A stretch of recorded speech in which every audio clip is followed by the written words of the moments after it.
إليه يرد علم الساعة وما تخرج من ثمرات من أكمامها وما تحمل من أنثى ولا تضع إلا بعلمه ويوم يناديهم أين شركائي قالوا آذنا كما منا من شهيد وضل عنهم ما كانوا يدعون من قبل وظنوا ما لهم من محيص لا يسأم الإنسان من دعاء الخير وإن مسه الشر فيئوس قنوط ولئن أذقناه رحمة منا من بعد ضراء مسته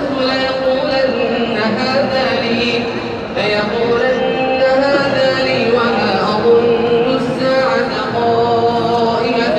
ولئن رجعت إلى ربي إن لي عنده للحسنى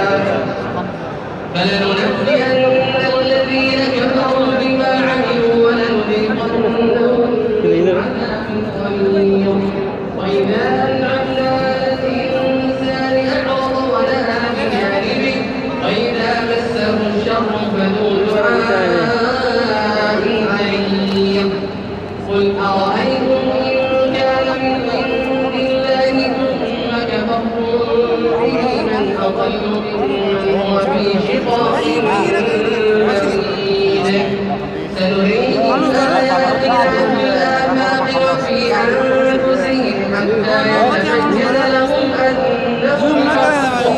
أولم يكف بربك أنه على كل شيء شهيد ألا إنهم في مرية من لقاء ربهم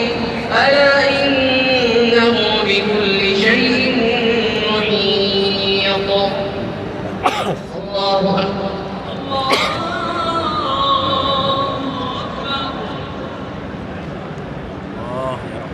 سمع الله لمن حمده